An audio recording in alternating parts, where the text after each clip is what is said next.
ጤና ይስጥልን ተከበራችሁ የብሬዲዮ ቤተሰቦችና አድማጮች የዕለቱን ዜናዎች እናሰማችኋለን። ዜናው የምናሰማችሁን ሀብታሙ አስፋና ታምሩገላን ባለንበት ሰዓት አቆጣጠር የዛሬ ሐምሌ 15 ቀን 2018 ዓ.ም ዜናዎችን ከማሰማታችን በፊት አርዕስተ ዜናውን እናስቀድማለን።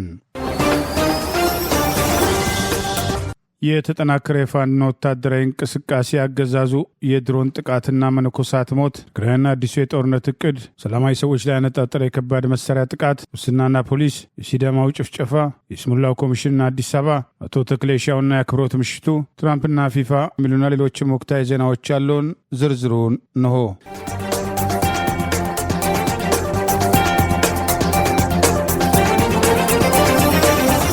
በተለያዩ አቅጣጫዎች የመጣው የጠላት ኃይል ላይ የአማራ ፋኖ ብሔራዊ ንቅናቄ ቴዎድሮስ ዕዝ እየወሰደ ያለውን ወታደራዊ እርምጃ አጠናክሮ ቀጥሏል። የአገዛዙ ስልጣን አስጠባቂ ሰራዊት ሰላማዊ ሰዎች ላይ ያነጣጠረ ጥቃት እየፈጸመ ሀብትና ንብረት እየዘረፈና እያወደመ መሆኑ ታውቋል። የአማራ ፋኖ ብሔራዊ ንቅናቄ ቴዎድሮስ ዕዝ ጠንካራ ይዞታን ተቆጣጥረን ፋኖ እንደመሳለን በሚል በቀድሞ ምርኮኛና የምስራቅ ዕዝ አዛዥ ሌተናል ጀነራል መሐመድ ተሰማን ጨምሮ በ4 ጀነራሎች 7 ኮሎኔሎችና በርካታ ሻለቆች በሚመራ ውጊያ በተከታታይ ቀናት እየተደረጉ ባሉ ወታደራዊ ውጊያዎች የአማራ ፋኖ ብሔራዊ ንቅናቄ ቴዎድሮስ ዕዝ የተለያዩ ኮሮች፣ ክፍለ ጦሮች በተለያዩ አቅጣጫዎች እየወሰዱ ያለውን ወታደራዊ ጥቃት ተከትሎ በጠላት ላይ ከፍተኛ ድል እየተቀዳጁ ሲሆን ጠላት በልዩ ልዩ አቅጣጫዎች ከባድ መሳሪያውን በማሸሽ በደመነፍስ ህዝብ ላይ በመተኮስ ከውጊያ የሚሸሸው የጠላት ኃይል ሰላማዊ ሰዎች ላይ ያነጣጠረ ጥቃት ንብረት መዝረፍና ማውደም ላይ መሰማራቱን የሚጠቅስ መረጃ ወጥቷል። በደጋ ዳሞት፣ በቆንጂ ቆለላና በአካባቢው ባሉ በርካታ ቦታዎች ላይ በተለያዩ አቅጣጫዎች ውጊያ የከፈተው አገዛዝ ያስበው አለመሳካቱና ከዕለት ዕለት እየደረሰበት ያለውን ወታደራዊ ሽንፈት ተከትሎ ጠላት ከፍተኛ ሰብአዊና ቁሳዊ ኪሳራ እያስተናገደ ቢሆንም ሰላማዊ ሰዎች ላይ አነጣጥረው የሚፈጽመው ጥቃት መቀጠሉን የአገዛዙ ስልጣን አስጠባቂ ወታደሮች ነዋሪዎች መንደር ውስጥ ገብተው ንብረት ሲዘርፉ፣ ንብረት ሲያወድሙ፣ በሸክላ የተሰሩ የቤት መገልገያ ቁሳቁሶችን ጭምር ሲሰብሩ ተስተውለዋል። በዋሽራና በገረገራ፣ በአንጀኔ፣ በገሊላ ቀጠናዎች የተካሄዱ ውጊያዎችን ተከትሎ አገዛዙ ከሻለቃ በላይ ስልጣን አስጠባቂ ወታደሮች ሲደመሰሱ አካባቢዎቹ ሙሉ ለሙሉ በፋኖ ቁጥጥር ስር መሆናቸው ታውቋል። ወደ ቆንጂ ቆለላ ከተማ እየተመታ ላለው የጠላት ኃይል ድጋፍ እሰጣለሁ ብሎ የተንቀሳቀሰው ኃይል እርስ በርስ መተማመን አለመቻሉን ተከትሎ እስከ መታኮስ መድረሱን፣ በዚህም በርካታዎች ሙትና ቁስለኛ መሆናቸውን የሚጠቅሱ መረጃዎች ወጥተዋል። በእንጀኔ ገላና ጊዮርጊስ ዳቦ ዋደና ዋሽራ የአገዛዙ ስልጣን አስጠባቂ ጦር በተለያዩ አቅጣጫዎች የተሰነዘረበትን ጥቃት ተከትሎ ከፍተኛ ወታደራዊ ሽንፈት ማስተናገዱን ታውቋል። የአማራ ፋኖ ብሔራዊ ንቅናቄ ምክትል ወታደራዊ አዛዦችና የቴዎድሮስ ዕዝ ዋና ወታደራዊ አዛዥ አርበኛ ሻለቃ ዝናቡ ልንገረውና በዘመቻ መሪው መቶ አለቃ የኔ ሰው በየደረጃው ያሉ የክፍለ ጦርና የሻለቃ አመራሮች በተናበበና በተቀናጀ መንገድ በተለያዩ አቅጣጫዎች የመጣው የጠላት ኃይል ዛሬም ፋኖ እንደመሳለሁ የሚለውን ቅዠት ማሳካት ቀርቶ ከሙትና ከቁስለኛ የተረፈው እጁን እያንከረፈፈ እየተማረከ ሲሆን ምርኮኞቹም የአገዛዙ ስልጣን አስጠባቂ ጦር ኤታ ማጆር ሹም የሆኑት የቀድሞ ምርኮኛ ፊልድ ማርሻል ብርሃኑ ጁላን ድርጊት በማስታወስ አባታችን ተማርኳል፣ እኛም ተማርከናል በማለት በአደባባይ ድምፃቸውን ሲያሰሙ ተስተውለዋል።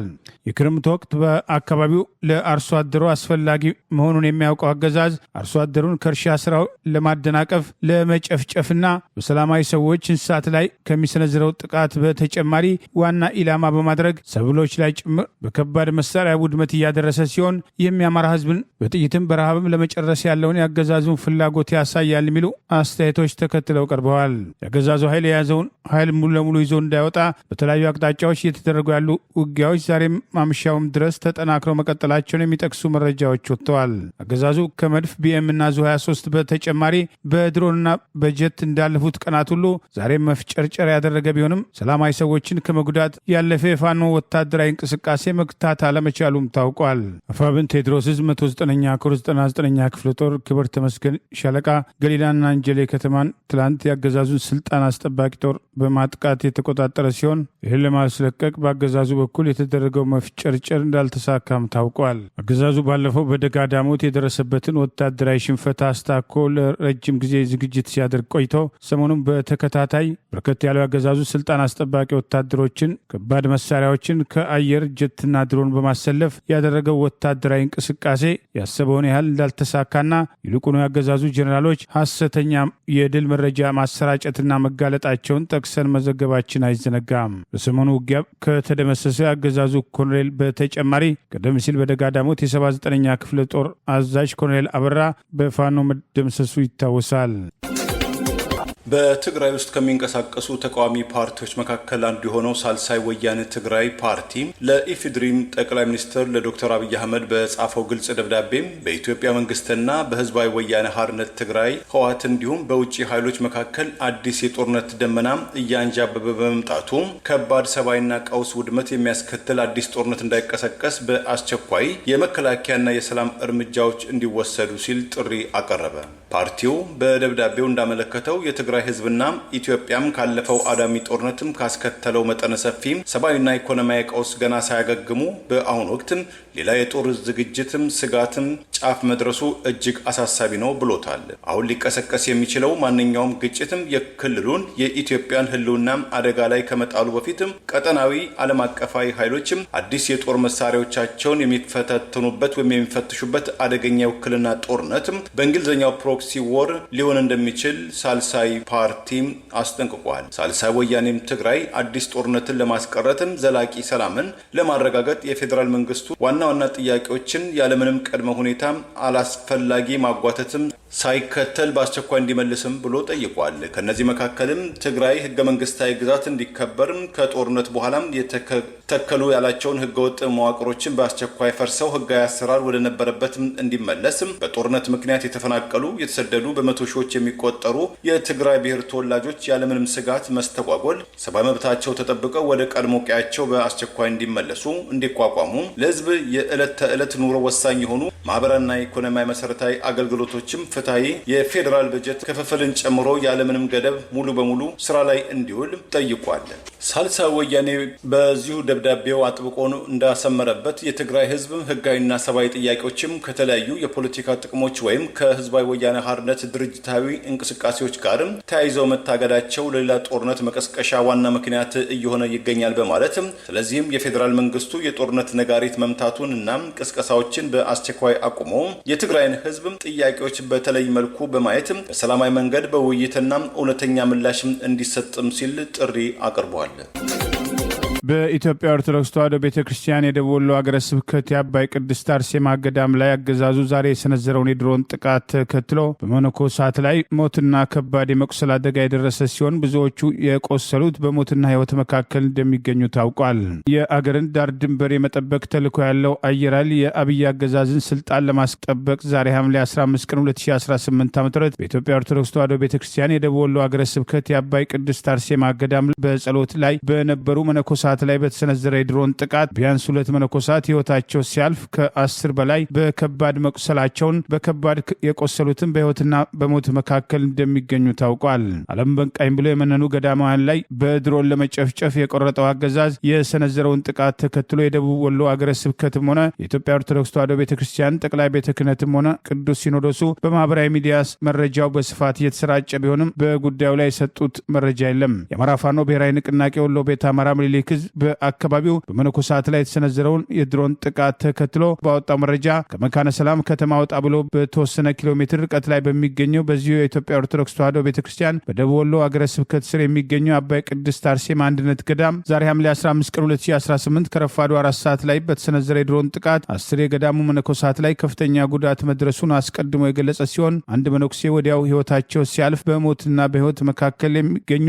10 የገዳሙ መነኮሳት ከፍተኛ የመቁሰል አደጋ ደርሶባቸው እንደነበር ገልጾ ነበር። ዘግይቶ በወጣ መረጃ የሟቾች ቁጥር እየጨመረ መምጣቱ የተገለጸ ሲሆን በከፍተኛ ደረጃ የቆሰሉትም በሞትና በህይወት መካከል እንደሚገኙ ታውቋል። በቦታው ወድቆ በድሮን ጥቃቱ ሳቢያ ገዳሙ ከፍተኛ ውድመት እንደደረሰበት ነው መረጃ ጠቅሷል። አዲስ አበባ ውስጥ ቅዳሴና አዛን እየረበሸን ነው ሲል የሰማነው ፋሺስቱ አብይ አህመድ በእምነት ተቋማት ላይ ጥቃት መሰንዘሩ የተለመደ ክስተት ነው ያለው አፋብን ምኒልክ ህዝብ ግንኙነት መምሪያ ዛሬ ሐምሌ 15 ቀን 2018 ባወጣው በዚሁ መረጃ በምዕራብ ወሎ ዞን ቀጠና ወግዲ ወረዳ ውስጥ ከዚህ ቀደም መስጂድ በከባድ መሳሪያ ሲመታ መሃል ሳይንት ውስጥ ደግሞ የአትሮንስ ማርያም አስተዳዳሪን ጨምሮ 6 ካህናት በመድፍ መገደላቸውን አስታውሷል። አማራ ሳይንት ወረዳ ውስጥም ተመሳሳይ ድርጊት ባለፈው ወር መፈጸሙ ይታወቃል ያለው መረጃ ወግድ ወረዳ ለሰኮሩ ቀጠና ውስጥ 1000 አብረዋቸው የነበሩ ደረሳዎች የረሸነው ጸረ ህዝብ ኃይል በዚህ ወረዳ አበየ ጉሩባ ቀጠና ውስጥ ገዛ ዛቦ መውጫ ላይ አንድ ቄስን በግፍ መረሸኑንም አስታውቋል።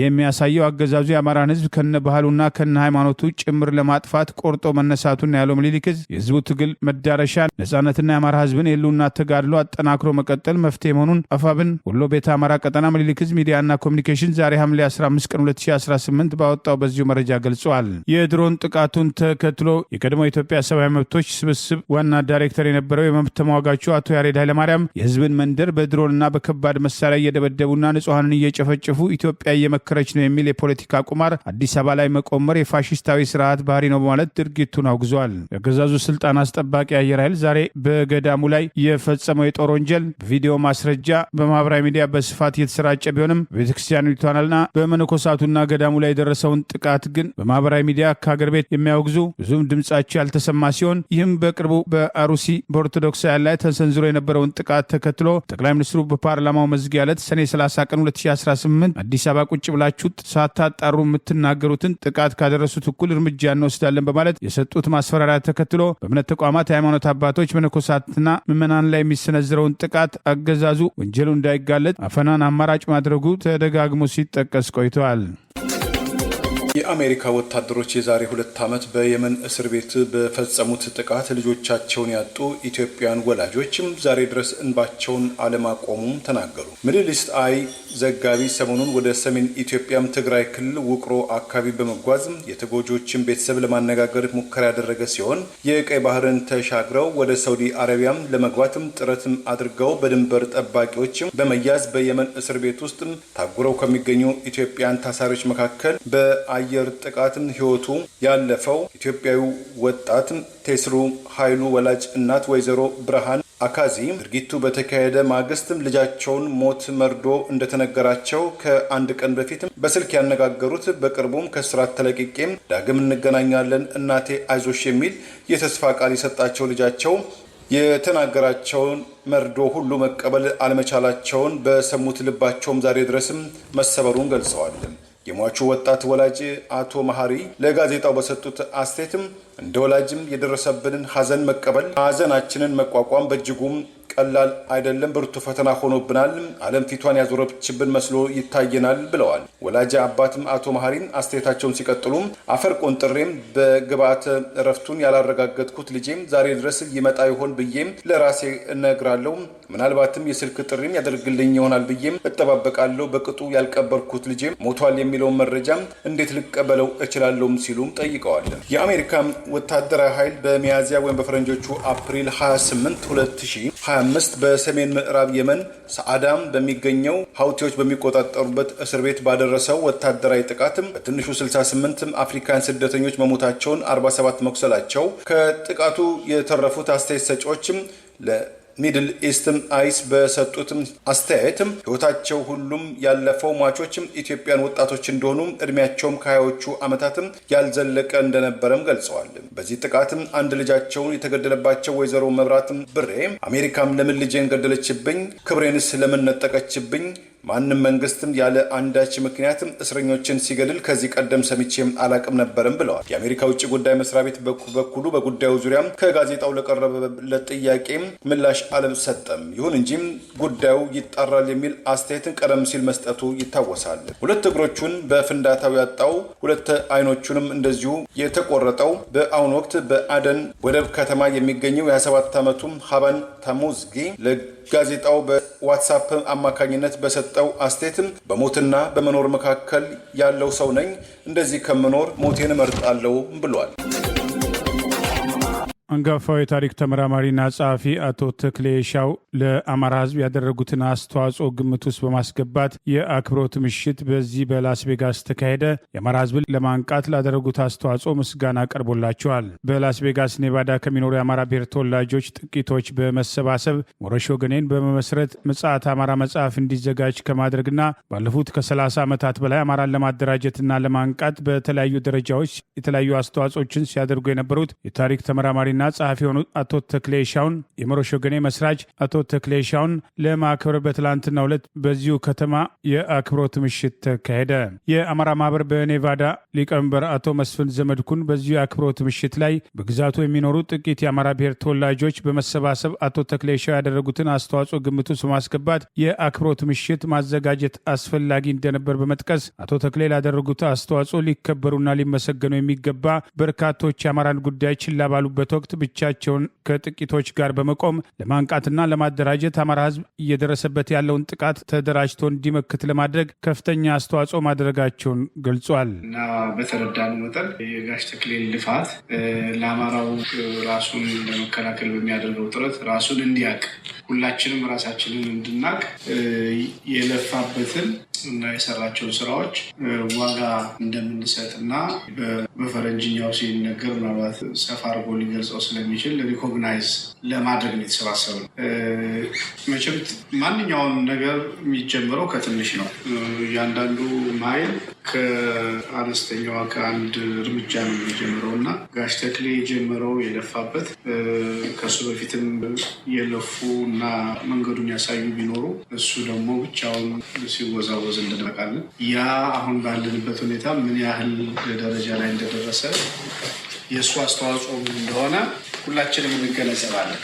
ይሄንን አስተዋጽኦውን በደንብ በሚገባው ልክ ሪኮግናይዝ ማድረግ ስለሚኖርብን ያ ነው መነሻ ሀሳባችን ዛሬ እዚህ የተሰባሰብንበት። በዚሁ ስነ ስርዓት ላይ ለአማራ ሕዝብ ሲሉ መስዋዕትነት የከፈሉት የአማራን ሕዝብ ለማንቃት ግንባር ቀደም ሚና የተጫወቱት ፕሮፌሰር አስራት ወልደየስ ምስልን ለምስጋና በሽልማት መንገድ ተበርክቶላቸዋል። የአማራ ሕዝብን ለማንቃት ዛሬም ድረስ በተለያዩ እንቅስቃሴዎችና ጥረቶች ውስጥ የሚሳተፉት አቶ ተክሌ ሻው በበኩላቸው የአማራ ሕዝብ ነቅቶ ራሱን ለመከላከል የቻለው እሳቸውና ጥቂቶች ባደረጉት ቅስቀሳ ሳይሆን መከራውና ችግሩ በስቶበት በቃኝ ብሎ መሆኑን የተጀመረው የፋኖ እንቅስቃሴ ተጠናክሮ እንዲቀጥል ሁሉም ድጋፍ ሊያደርግ እንደሚገባና ለተደረገላቸው የአክብሮት ምሽት ምስጋና አቅርበው የወላጅ አባታቸውን ቃል በመስማት ካለፉት 30 ዓመታት በላይ ለአማራ ሕዝብ ትኩረት በመስጠት እየደረሰበት ያለውን ጥቃት ለማጋለጥ ምጽአተ አማራ የሚለውን በአማራ ሕዝብ ላይ የተፈጸሙ ጭፍጨፋዎችን በማስረጃ የተጋለጠበትን መጽሐፍ እንዲታተም ከማድረግ ጀምሮ ያደረጓቸው የተለያዩ አስተዋጽኦችና በአገር ቤት በአቶ መለስ ዜናዊ ትዕዛዝ እንዳይሰሩ ከታገዱበት ጀምሮ ለ4 ወራት በሸዋሮቢት በአስቸጋሪ ሁኔታ እስከታሰሩበት ወደ አዲስ አበባ ማዕከላዊ ተዛውረው መጥተው ከፍርድ ቤት ያመለጡበትና ከሀገር የወጡበትን ሁኔታ አስታከው ከሀገር ከወጡም በኋላ በአማራ ሕዝብ ጉዳይ ላይ አተኩሮ የሰሩባቸውን እንቅስቃሴዎች በተመለከተ በስፋት ማብራሪያ ሰጥተው አሁን የአማራ ሕዝብ የጀመረው የህሉና ትግልና መሪዎቹን መጠበቅ እንደሚያስፈልግም በዚሁ መድረክ ጥሪ አቅርበው ምስጋናቸውን አቅርበዋል። ወደፊት አቶ ተክሌ በዚህ መድረክ ላይ ያደረጓቸው ንግግሮች ይዘን እንቀርባለን። አማራ አሁን እንደዚያ ነው። ድብደባ በዝቶበት በሳምንት የወጣው እንጂ የቀስቅሼው አበበ ቀስቅሶት የሚለው ብዙም ባያሴት አሁን ተነስቷል። አሁን የተነሳውን ግን እኛ ማሳደግ መንከባከብ ያስፈልጋል። አማራው ችግሩ መሪ አያወጣም። ለምን አያወጣም? ጠባቂ መሪዎች ሲወጡ እኮ ፍጹሞች እኮ አይደሉም። ስህተት እንደሌላቸው ማሰብ የለም። ስራቸውን ደግፋለን፣ እናርማለን፣ ምልክት ናቸው ይቆዩ ተብሎ ነው እንጂ እያንዳንዱ ትላልቅ ሰው ትላልቅ ስህተት አለ። እኛ ያናና ዛሬ ደግሞ መገናኛ ብዙሃኑ በዝቷል። ብቅ የሚሉትን ሰዎች አናታቸውን ያ እንዳሆን የዚህ አካል እንዳሆን ትዕግስት እንደሚያስፈልግ አሁን በጣም ፈጣን ነው ያለው እድገቱ። በ3 ዓመት ጊዜ ውስጥ ይህን ያለ ሰራዊት የገነባ ነፃው እንቅስቃሴ የለም። ያውም ሌላ ሀገሮች እየረዷቸው፣ ሌላ ሀገር መረጃ እየሰጣቸው፣ ሌላ ሀገር ትጥቅ እየሰጣቸው፣ ስንቅ እየሰጣቸው እንደዚህ የደረሰ ይሄ በራሱ በአማራ አብራክ ታጥቆ በራሱ ጠመንጃ የታጠቀ ሰራዊት ነው ያለ። ይህንን እናሳድ፣ እኛ እንመካ። አማራ ይህንን ካጣ ይህን ድል ካጣ ኩርድ ነው የሚሆን ወይም ከዚህ ሀገር ማና የምትላቸው አቦርጅ ነው የምትላቸው አቦርጅ አውስትራሊያ መሰለ እንደደሱ ማንም ያራራ ላይ ድል እንደናደርግ እንበርታ ነው ብለው ስላደረጋችሁልኝ ምስጋና ክብር እግዚአብሔር ይስጥልኝ። አመሰግናለሁ። አጥፍቼ ከሆነ እንግዲህ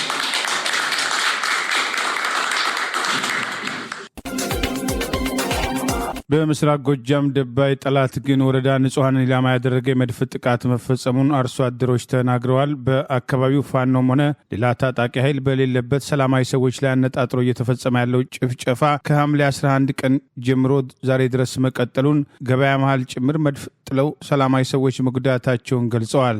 የአማራ ፋኖ ብሔራዊ ንቅናቄ ቴዎድሮስ 206ኛ ኮር ህዝብ ግንኙነት እንዳስታወቀው ዛሬ ሐምሌ 15 ቀን 2018 በምስራቅ ጎጃም ደባይ ጥላት ግን ወረዳ ንጹሃንን ኢላማ ያደረገ የመድፍ ጥቃት መፈጸሙን በሰላማዊ ሰዎች ላይ ጉዳት መድረሱን ገልጿል። ከቁይ ከተማ ከ20 እስከ 30 ኪሎ ሜትር ርቀት ባሉ የንጹሃን መንደሮች ላይ በተከታታይ የአገዛዙ ስልጣን አስጠባቂ ጦር በፈጸመው ንጹሃን ኢላማ ያደረገ የመድፍ ጥቃት ከቁይ ከተማ ከ20 እስከ 30 ኪሎ ሜትር ርቀት ባሉ የንጹሃን መንደሮች ላይ አገዛዙ ስልጣን አስጠባቂ ጦር በተከታታይ በፈጸመው የመድፍ ጥቃት ንጹሃኖች ህይወታቸውን አጥተዋል። ከባድና ቀላል የመቁሰል አደጋ ደርሶባቸዋል። ነዋሪዎች ቤታቸው ወድመዋል ሲል አስታውቋል። ቪዲዮ አስደግፎ ይፋ ባደረገው መረጃ አርሶ አደሮች የደረሰባቸውን ጉዳትና የአገዛዙ ስልጣን አስጠባቂ ጦር የፋኖ እንቅስቃሴ በአካባቢው በሌለበት ሰላማዊ ሰዎች ላይ አነጣጥሮ እየፈጸመ ያለውን የመድፍ ጥቃት ተከትሎ ባለፈው ቅዳሜ ህዝብ ለገበያ በተሰበሰበበት አደባባይ ጥቃት መደረጉን ጭምር አርሶ አደሮቹ ገልጸው በማሳ ላይ፣ መኖሪያ ቤቶች ላይ፣ በህዝብ መሰብሰቢያ አካባቢዎች በተፈጸመው የመድፍ ድብደባ የንጹሃን ህይወት መጥፋቱን፣ እንስሳት መገደላቸውን ገልጸዋል።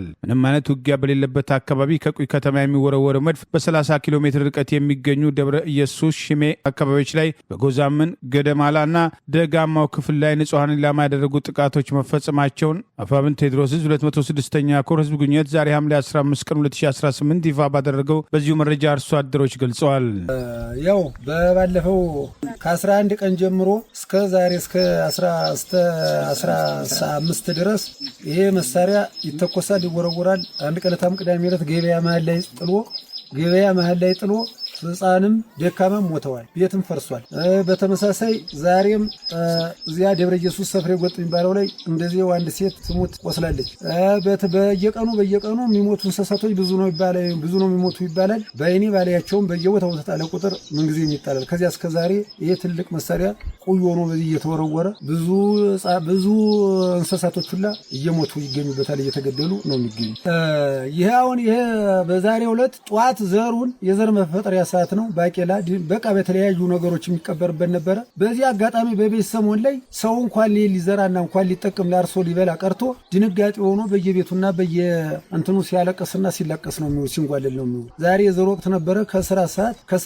በስራ ወቅት የነበረውን በዚህ ትላልቅ መሳሪያ ሲወርቅ ይህን ሊዘራ ቀርቶ ሊሰራ ቀርቶ አርፋውን ተቀምጦ ለቀጣይ ወደ ችግርና ወደ ራብ እንደሚያጋጥመን ይመስለኛል እንጂ አሁን እዚህ ምንም በሌለበት ስራ አቁሟል። አሁን ምንም የለም። ስራ ማንሰራበት ይሄ እየተወረወረ ይሄ የሰው ሲሞት፣ ህፃን ሲሞት፣ ደካማ ሲሞት፣ እንስሳት ሲሞት እያየ በዚህ መካከል ላይ ምን አርገን መስራት እንችላለን? ሰው ምን አርገን እንሰራለን?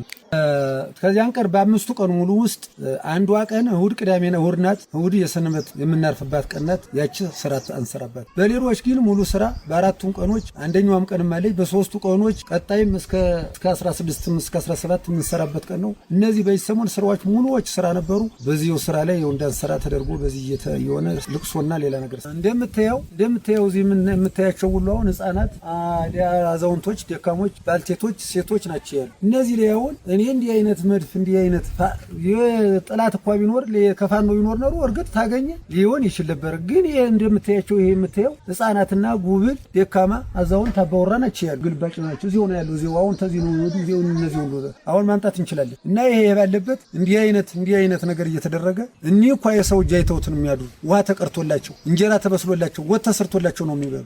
እነዚህ መካከል ላይ ይሄ ነገር ላይ ወደቀ። እኛ ለህዝቡ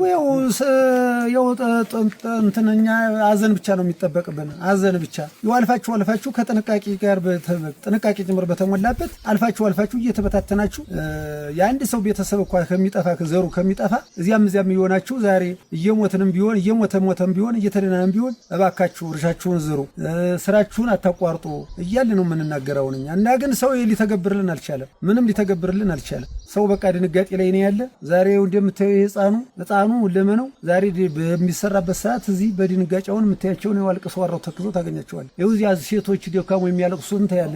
እነዚያንም መደማያት ትችልልናል። እሺ፣ አመሰግናለሁ። ከጸረ ሙስና ኮሚሽን ባለስልጣንና ከከፍተኛ ኃላፊዎች ጉቦ ለመቀበል ጥረት አድርገዋል የተባሉ 4 የናይጄሪያ የፖሊስ አባላት በቁጥጥር ስር ዋሉ። የፖሊስ ኮሚሽኑ ሙያችሁን አሊያም ስርቆታችሁን ምረጡ ሲሉ አስጠነቀቁ። የተለያዩ የአገሪቱ መገናኛ ብዙሃን እንደዘገቡትም የዕለታዊ መደባቸውን ወደ ጎን በማድረግ የራሳቸውን የፍተሻ ኬላ አቡጃ ከተማ አቅራቢያም የቆረቆሩትም 4ቱ የፖሊስ አባላትም የአገሪቱ የጸረ ሙስና ባለስልጣንና የአገሪቱ የጸረ ሙስና ኮሚሽን ባለስልጣናትን በማስቆም 38 የአሜሪካን ዶላር ወይም 53000 የናይጄሪያ ኒያራ ህጋዊ ገንዘብ ጉቦም እንዲሰጧቸው ይህንንም የተጠየቀው ገንዘብ ከተንቀሳቃሽ የባንክ ማሽን ኤቲኤም ካላወጡ ገንዘቡን ካልሰጡ መንቀሳቀስ እንደማይችሉ ማስጠንቀቃቸውን ተከትሎ በቁጥጥር ስር ውለው ውስጣዊ የስነ ስርዓትም ደንብም እንደሚሰጣቸው የፖሊስ ባለስልጣናቱም ገልጸዋል። በናይጄሪያ ውስጥ መንገዶችን በመዝጋት ገንዘብ አምጡ የሚል ማስፈራሪያም በግልጽ የሚሰጡ የፖሊስ አባላት መበራከታቸውን ስጋት መፍጠሩን የገለጹት የፖሊስ ኮሚሽኑ አህመድ ሳውሲ ኃላፊነታቸውን በመተው ለቅንጥብጣቢ ገንዘብ የሚሯሯጡ የፖሊስ አባላትም እስከ መባረር የሚያደርስ ቅጣት ይጠብቃቸዋል። ተመሳሳይ ዝርፊያም የሚፈጽሙ ብልሹ የፖሊስ አባላትም ከህግም አያመልጡም ብለዋል። የጸረ ሙስናው ባለስልጣን ሙሳም ስለገጠማቸው አስገራሚ የሙስናም ጥያቄ በሰጡት አስተያየትም መኪናዬን እንዳቆም ተጠየቅኩኝ። አንድ የፖሊስ አባል የመኪናዬን መስኮትም ዝቅ እንዳደርግ ጠየቀኝ፣ አደረግኩኝ። መኪናዬን ክፈታለኝ፣ ታዘዝኩኝ። መንጃ ፈቃድም ጠየቀኝ፣ አውጥቼም ሰጠሁትም። የትራፊክ ወንጀልም በመተላለፍም ከፍርድ ቤትም እገትርሃለሁ አለኝ። እኔም እሺም ፍርድ ቤትም እንሂድ ስለው በዚህ ጊዜ የፖሊስ አባሉ አንተኮም ጊዜ ውድ የሆነብህም ትልቅ ሰው በመሆንህ ለጥፋትህ 52000 ኒያራም ስለምትጠየቅም ፍርድ ቤት በመሄዳችን እዚሁ እጅ በእጅ አለኝ። እኔም የባንክ አካውንትን ቁጥሩን እንዲሰጠኝና እንደምልክለት ወይም ትራንስፈር እንደማደርግለት ገልጸለው ፖሊሱ አይቻልም ከገንዘብ ማሽን ሄደህ እዚሁ ክፈለኝ በማለትም አጥብቆ ወተወተኝ። እኔም ማንነቴን በመግለጽ በቁጥጥር ስር እንዲውል አድርጌዋለሁም ብለዋል። ስርቆቱን ያወገዙት የአገሪቱ የብሔራዊ ፖሊስ ኃላፊው ወይ የፖሊስ አባልነቱን አሊያም ስርቆቱን ምረጡ፣ በሁለት ባለ መንጠልጠል አይቻልም፣ ድርጊታችሁ ወደየትኛው የህይወት ጎዳና እንደምትጓዙ ይወስናልን በማለትም አስጠንቅቀዋል። ምዕራብ አፍሪካዊቷ ናይጄሪያም እንደ ኢትዮጵያ ሁሉም ሙሰኝነት በባህላዊ ከሆነባቸው የአፍሪካ ሀገራት መካከል ተጠቃሽ መሆኗን የተለያዩ መረጃዎችም ይገልጻሉ። በሲዳማ ክልል ምስራቃዊ ሲዳማ ዞን ግርጃው ወረዳ ወሌ ቀበሌ ከኦሮሚያ ክልል በሚያዋስነው አካባቢ በክልሉ ይደገፋሉ የተባሉ ታጣቂዎች በኦነግ ሸኔ ስም እየሰነዘሩ ያለው ጥቃት ተጠናክሮ መቀጠሉን የነዋሪዎች ቤት እየተቃጠለ ህይወት እየጠፋ ቢሆንም የክልሉ አመራሮች ዝምታ መምረጣቸው ወቀሳ እያስከተለ ነው። እባካችሁ ድረሱልን የሚሉ ጥሪዎች በማህበራዊ ሚዲያ መደመጥ ጀምረዋል። ሲዳማ ክልል እንቆጣጠራለን፣ ሐዋሳን ወደ ኦሮሚያ ክልል እናካትታለን በሚል በተደጋጋሚ በክልሉ አዋሳኝ አካባቢዎች ላይ በኦነግ ሸኔ ስም የሚሰነዘረው ጥቃት ጀርባ የክልሉ ባለስልጣናት መኖራቸው ተደጋጋሚ ወቀሳ ሲቀርብ የነበረ ሲሆን የሲዳማ ክልል ባለስልጣናት ፌዴራል መንግስቱን በበላይነት የተቆጣጠረው በኦሮሞ ብልጽግና ፓርቲ የሚታዘዘው ገዢው ብልጽግና ፓርቲን ዓላማ እናራምዳለን በሚል ዝምታ የመረጡ ቢሆንም ህዝቡ ድረሱልን የሚል ጩኸቱን በተለይም ከትላንትና ሐምሌ 14 ቀን 2015 ዓ.ም ጀምሮ እስከ ዛሬ ድረስ የቀጠለው ጥቃት ተጠናክሮ መቀጠሉን ከአካባቢ የሚወጡ መረጃዎች ገልጸዋል። በዚህም ነዋሪዎች ቤት መቃጠሉን ህይወታቸው የፈሩ አካባቢውን ጥለው እየወጡ ሲሆን የቆሰሉና የሞቱ መኖራቸውን የሚጠቅሱ መረጃዎች ወጥተዋል። እረ የመንግስት ያለ ድረሱልን፣ ወይ ቤቶች እየተቃጠሉ ነው፣ የሰው ነፍስ እየጠፋ ነው፣ ንብረት እየወደመ ነው። ትላንት ማታ ጀምሮ በጣም ከፍተኛ መረባበሽ ነው ያለውና የመንግስት አካላት ደርሳችሁ ሰላም እንዲመጣ የበኩላችሁን ጥረት አድርጎ የተወሰነ የመከላከያ ሰራዊት እንደገባ ሰምተናል። ነገር ግን ለነሱ ከአቅማቸው በላይ እንደሆነ ነው እየሰማን ያለ ነውና እባካችሁ የድረሱልን ጥሪ ነው። ድረሱልን፣ ቤት ወደመ፣ ንብረት ወደመ፣ የሰው ነፍስ ጠፋ።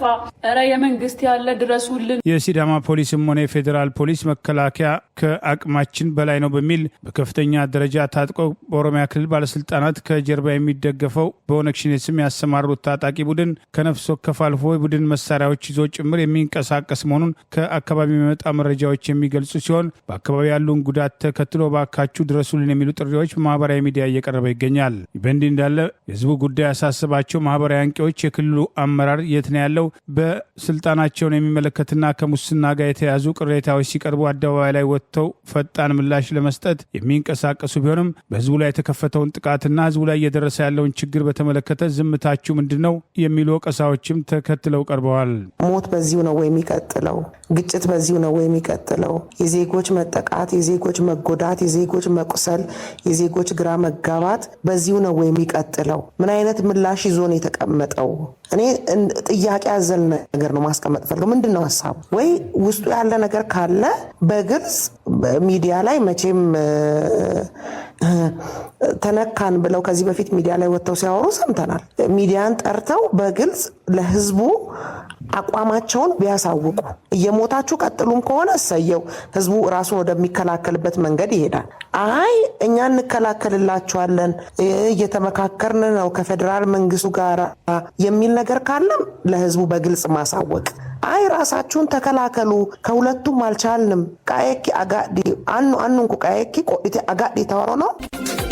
በምክክር ኮሚሽኑ የ4 ዓመት የአጀንዳ አሰባሰብ ሂደት ውስጥ ተሳትፈዋል የተባሉና በምክክሩ እንዲሳተፉ አዲስ አበባ የመጡ በርካታ ከተለያዩ ክልል አገዛዙ ፈቅዶላቸው ተሳታፊዎች ናቸው የተባሉ አዲስ አበባ ከመጡ በኋላ አትሳተፉም ተብለው መመለስ መጀመራቸው ታውቋል። የዚህ ምክንያቱ የኦሮሞ ብልጽግና ፓርቲ አዲስ ተጨማሪ ተሳታፊዎችን በማስገባቱ መሆኑን ይህንን ተከትሎ ለምክክሩ ኮሚሽን አመራሮች ቅሬታ የቀረበ ቢሆንም የሰጡት ምላሽ የስርዓቱን ድርጊት የበለጠ የሚያጋልጥ ነው ተብለዋል። በአገሪቱ የእርስ በርስ ጦርነት ባለበት በርካታ የህሊናና የፖለቲካ እስረኞች በታሰሩበት በገዢው ብልጽግና ፓርቲ ቁጥጥር ስር ያለውና ገለልተኛ መሆን የሚገባው ይህንን ያላሟላው ኮሚሽን ኢትዮጵያ እየመከረች ነው በሚለው የገዢው ብልጽግና ፓርቲን አጀንዳ ለማስፈጸም በሚያደርገው እንቅስቃሴ ውስጥ የኦሮሚያ ክልል በርካታ ወረዳዎች አሉት በማለት በርካታ ተሳታፊዎች ካስገባውም በተጨማሪ የምክክሩ መክፈቻ ዕለት ጀምሮ አዳዲስ ከኦሮሚያ ክልል በኦሮሞ ብልጽግና ፓርቲ ተመልምለው የመጡና ከዚህ ቀደም በነበረው ውይይት ውስጥ ያልነበሩ ተሳታፊዎች እንዲገቡ የተደረገ ሲሆን ይህንን ተከትሎ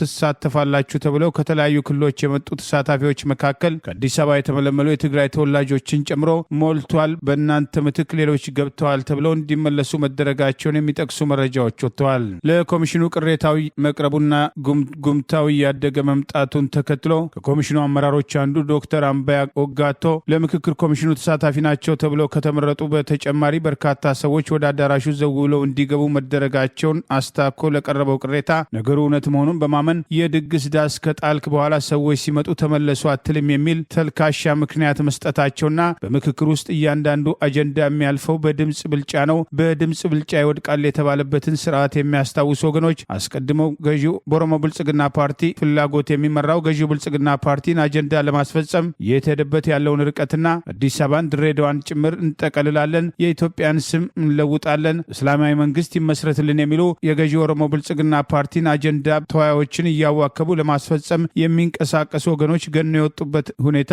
4000 ተሳታፊዎች አሉ ቢባልም ለአገዛዙ ታምነው ተመርጠው የመጡ የገዢው ብልጽግና ፓርቲ አባላት በብዛት በተሳተፉበት በዚህ ምክክር ላይ እየተሰራ ያለው ድራማ ራሳቸውን እያጋለጣቸው መምጣቱን የሚጠቅሱ መረጃዎች ወጥተዋል። በዚሁ ምክክር ላይ አዲስ አበባ የኦሮሚያ አካል እንድትሆን የተለያዩ አማራጮች መቅረባቸውን አስቀድመው ተመርጠዋል ከተባሉት 8 ዋና ዋና አጀንዳዎች መካከል የአዲስ አበባና የድሬዳዋ ጉዳይ መካተቱ ተከትሎ ይነሱ የነበሩ ስጋቶችን የሚያጠናክር ሆኗል። ከሌሎች አካባቢዎች በተለይ የአዲስ አበባና የድሬዳዋ ጉዳይ እንዲነሳ የተደረገው የኦሮሞ ብልጽግና ፓርቲ አዲስ አበባና ድሬዳዋን ወደ ክልሉ ማካለል እንደሚፈልግ በአጀንዳነት አስቀድሞ መያዙን ተከትሎ ሲሆን በዚህ ውይይት መድረክ ላይ ቀረቡ ከተባሉ የአዲስ አበባ 4 አማራጮች መካከል ራስ ገዝ የፌዴራል አካል፣ ራሷን የቻለች ክልል ወይም የኦሮሚያ አካል የማድረግ የሚሉ በሰነዱ በአማራጭነት መቅረባቸው ታውቋል። ከተወያዮች እስከ 75 በመቶ ስምምነት ባላቸው ጉዳይ አጀንዳ ያልፋል፣ ከ60 በመቶ በላይ ተቃውሞ ካለ ይወድቃል የተባለ ቢሆንም ይህን ሂሳብ አስቀድሞ የሰራ ኦሮሞ ብልጽግና ፓርቲ የሚፈልጋቸውን አጀንዳዎች በምክክሩ ስም ለማስፈጸም ያለውን እድል ሰፊ መሆኑን ዛሬም በቅሬታ የተነሳ ይገኛል። የአሜሪካው ፕሬዝዳንት ዶናልድ ትራምፕ መታደስ አለበት በስብሷል በሚል ወቀሳ የሚሰነዝሩበትን የተባበሩት መንግስታትን ጽህፈት ቤት የፊፋው ፕሬዝዳንት ጂያኒ ኢንፌንቶ እንዲመሩ እንደሚሹም ተገለጸ። የተለያዩ መረጃዎች እንደገለጹት በመጪው ታህሳስ ወር የስልጣን ጊዜያቸው የሚጠናቀቀው የቀድሞ ፖርቹጋላዊው ዲፕሎማት አንቶኒዮ ጉቴሬሽ ቦታም አዲስ መሪ ለማምጣት በሚደረገው ሩጫ ውስጥ ለፕሬዝዳንት ትራምፕ ውግንና እንዳላቸው በቅርቡ በዓለም እግር ኳስ መድረክ ከቀይ ካርድ መዘዝና ከኢሚግሬሽን ጋር በተያያዘ ስማቸው በስፋት የሚጠለጠለው የ56 ዓመቱ የቀድሞው የስዊዘርላንዱ እግር ኳስ አስተዳዳሪ ፊፋን ካለፈው 2016 የአውሮፓ ቁጥጥር ጀምሮ በመምራት ላይ የሚገኙት ጂያኒን ወደ ተባበሩት መንግስታት ዋና ጸሐፊነት እንዲመጡ ፕሬዚዳንት ትራምፕ ይፈልጋሉ ተብሏል። ኒውዮርክ ፖስት እንደዘገበው ፕሬዚዳንት ትራምፕ በመላው ዓለም ህዝብ ዘንድ የተከበሩ ያሏቸው ለመጀመሪያ ጊዜ የዓለም እግር ኳስን አሜሪካን ጨምሮ በካናዳና በሜክሲኮ አማካኝነት በ3 ሀገራት እንዲስተናገድ ያደረጉት የፊፋው ፕሬዚዳንት ጂያኒ የተባበሩት መንግስታት ዋና ጸሐፊ ሆነው ቢቀርቡም ፕሬዚዳንት ትራምፕ ደስተኛ መሆናቸውን ገልጸዋል። የፊፋው ፕሬዚዳንትም አዲሱ የተባበሩት መንግስታት ዋና ጸሐፊነትን ቦታ ለማግኘት 15 የጸጥታው ምክር ቤት አባላትና አሜሪካንን ጨምሮ 5ቱ ድምጽን በድምጽ የመሻር ወይም ቬቶ ፓወር ያላቸው አባላትን ይሁንታ ማግኘት ይጠበቅባቸዋል ተብሏል። ቀደም ሲል የ200 የፊፋ አባል አገራትን ይሁንታም ያገኙት ጂያኒ 193 አባል አገራትን ያሉትን የተባበሩት መንግስታትን ለመምራትም ጥሩ ተሞክሮ እንዳላቸው የሚናገሩት ምንጮች ለተባበሩት መንግስታት መሪነት ለማሸነፍ ከ7 እጩዎች ጋር ብርቱ ፉክክር እንደሚጠብቃቸውም ተገምቷል። የአሜሪካው የእግር ኳስ ተጫዋችም ፍሎሪን ቦልገን ቀይ ካርድም አይቶ መቀመጥ ወይም ከጨዋታ መወገድ ሲገባው ፕሬዚዳንቱ የስልክም ጥሪ አማካኝነት ውሳኔው ተቀይሮም ከተፋላሚው የቤልጂየም ብሔራዊ ቡድን ጋር እንዲፋለሙ መደረጉም ተቃውሞ ማስተናገዱ በመጪው ዓመትም በመጋቢት ወር ለ4ኛ ዙር ምርጫ እንደሚቀመጡም ይጠበቃል። በሁለተኛው የስልጣን ዘመናቸው ፕሬዚዳንት ዶናልድ ትራምፕ የተባበሩት መንግስታት በተለይ የዓለም ጤና ድርጅት WHO፣ የዓለም ትምህርትም ሳይንስና ባህል ተቋም ዩኔስኮ እና የዓለም ሰብአዊ መብት ተቋም UNHCR አገራቸው አሜሪካም ከአባልነት እንድትወጣ ማድረጋቸው ይታወሳል። የዛሬ 4 ዓመት 100ኛ ዓመቱን የሚያከብረው የዓለም እግር ኳስ ፌዴሬሽን ፊፋ የወቅቱ አሸናፊ ስፔን፣ ሞሮኮና ፖርቹጋል በሶስትዮሽ ከሚያስተናግዱት የዓለም እግር ኳስ በተጨማሪ የደቡብ አሜሪካዎቹ አርጀንቲና፣ ኡሩጓይና ፓራጓይ የመጀመሪያው ውድድሮችም እንደሚያስተናግዱም ከወጣው መርሃ ግብር ለማወቅ ተችሏል። በአዲስ አበባ ከአነስተኛ እስከ ከፍተኛ ነጋዴዎች ድረስ ከአቅም በላይ የሚጠየቁት ግብር እያማረራቸው መምጣቱን በተለያዩ መንገዶች በሚገልጹበት በዚህ ወቅት ከህዝብ በተሰበሰበ ሀብት የከተማው ከንቲባ አዳነች አቤቤ ለተለያዩ አመራሮች ለአፈጻጸማቸው ውጤታማነት በሚል በከተማው አስተዳደር ገንዘብ መኪና ገዝተው መሸለማቸው ቅሬታና ጥያቄ አስነስተዋል።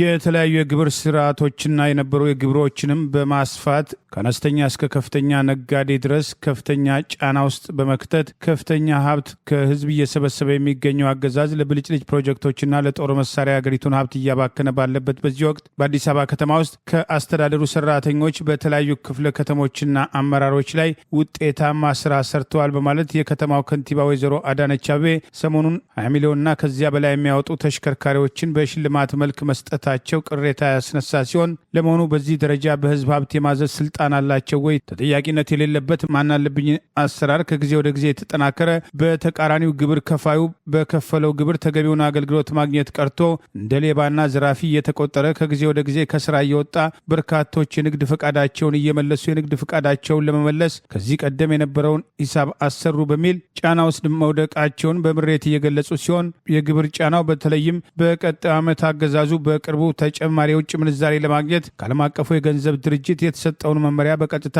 ተግባራዊ ለማድረግ $5 ቢሊዮን በላይ ስምምነት ማድረጉ የንግዱ ማህበረሰብ ስጋት ላይ የጣለ ቢሆንም ስልጣንን ተገን አድርጎ የህዝብ ሀብትን እንደ ልብ የመዝረፍና የመሸላለም እንቅስቃሴ የዚህ ሁሉ ከፋይ ግብር ከፋዩ መሆኑን ሊዘነጉት አይገባም የሚሉ ቅሬታዎች ተከትለው ቀርበዋል። ግብር ለአንድ ሀገር መክፈሳኝና የዜጎች ግዴታ ቢሆንም በግብር ስም ህዝብን መዝረፍና የማደየት እርምጃ ግን በቃ ሊባል ይገባል የሚሉ ቅሬታዎች እያደጉ መጥተዋል። አገዛዙ በህገወጥ መንገድ ተግባራዊ ያደረገውና ህግና ስርዓቱን አልተከተለም በሚል ከዚህ ቀደም እናት ፓርቲ በፍርድ ቤት ጭምር ተከራክሮ ያሸነፈበት፣ በፖለቲካ ጣልቃ ገብነት ያገዛዙ ጫና የወደቀበት ጠቅላይ ፍርድ ቤት ፓርቲው ህዝብን ወክሎ ሊከራከር አይገባም በሚል ተልካሻ ምክንያት ክሱን የዘጋበት፣ የጣራና ግድግዳ ታክስ ወይም ፕሮፐርቲ ታክስ የሚባለው በህዝቡ ለአነስተኛ ነጋዴዎች ብቻ ሳይሆን ለከፍተኛ ነጋዴዎችም ራስ ምታትና አላግባብ የተጫነ ከፍተኛ ግብር መሆኑን በቅርቡ በአንድ መድረክ ላይ አንጋፋው አትሌትና የቢዝነስ ሰው ሻለቃ ኃይሌ ገብረስላሴ የሰጠው አስተያየት እንደ አዲስ በማህበራዊ ሚዲያ ሰፊ ትኩረት አግኝቶ የተሰራጨ ይገኛል። አንዳንድ ጊዜ ሰዎች ሄደው ውጪ ድረስ ሄደው ማጥናት መቻል አለባቸው። እኔ የፕሮፐርቲ ታክስ ጉዳይ አሁን ከተነሳ በጣም ብዙ ለሀገሪቷም የማይጠቅም ነገር ብዬ ነው የማስበው። ምክንያቱም እኔ በዝቶብኛል። ፕሮፐርቲ ታክስ ከፍል የነበረው 20 ምናምን ሺህ 30 ምናምን ሺህ አሁን በሚሊዮን ደረጃ ስትጠየቅ በ2-3 ሚሊዮን ስትጠየቅ ወደምንት ምንድን ነው የሚያመጣው? አሁን እኔ ልሽጥም ብል ህንፃውን የሚገዛኝ የለም። ያም እንደኔው ችግር ውስጥ ሊገባ ነው። ልሽጥ ደግሞ ስትል ምንድነው ስም ማዛወሪያም ሌላ ሆኗል አሉ ታሪኩ። እና አሁን ብዙ አልሚዎች በአሁኑ ሰዓት ስታክ አድርገዋል ይመስለኛል፣ እየሸጡ አይደለም። ይሄ ነገር እንደው የንግዱ ማህበረሰብ በተበጣጠሰ ሁኔታ ቅሬታውን ከማሰማት አልፎ በተደራጀ መንገድ ተቃውሞውን ማቅረብ እስካልቻለ ድረስ ቀጣዩ ዓመት ተጨማሪ የግብር ጫናዎች ብዙዎችን ሰርተው ከሚያድሩበት ለዜጎች ስራ ከፈጠሩበት ንግድና አገልግሎታቸው የሚያፈናቅል መሆኑ ከወዲሁ በስጋት እየተነሳ ይገኛል። ቦታ ላይ ስላልተገኘ ነው። ቦታዬ ላይ ስላልተገኘሁኝ ቦታ ያሳሽጋል። በጣም ተስፋ ቆርጫለሁ። ወጣት ሆኜ እኔ በሀገሬ ተስፋ መቆረጥ አለብኝ? የአዲስ አበባ ላይ ሹነ ራስን አንቀ እንድገድል ወይ በቃ ተስፋ ቆርጠ ከሀገርህ ወጥተህ እንድትሰደድ የሚፈለገው በቃ ወጣት እንዲሰራ አይፈለግም። በቃ ሲጀመር ለዛሬ ያሉን ዜናዎች እነዚህ ናቸው። ዜናውን ስታደምጡ ለቆያችሁ የህብር ሬዲዮ ቤተሰቦችና አድማጮች ምስጋናችን ድረሳችሁ። የህብር ሬዲዮ ኦፊሻል ዩቲዩብ ቻናላችንን ሰብስክራይብ ያላደረጋችሁ ሰብስክራይብ በማድረግ በተጨማሪም የደውል ምልክቱን በመጫን የህብር ሬዲዮ ቤተሰብ እንድትቀላቀሉ በአክብሮት እንጋብዛለን። እንደ ወትሮ ሁሉ የህብር ሬዲዮ ቤተሰቦች ፕሮግራሞቻችንን ላይክ በማድረግ ሼር በማድረግ አስተያየቶቻችሁን በመስጠት አብሮነታችሁን ትገልጹ በአክብሮት እንጠይቃለን። በድጋሚ እናመሰግናለን። ጤና ይስጥልን። ቸር እንቆይ።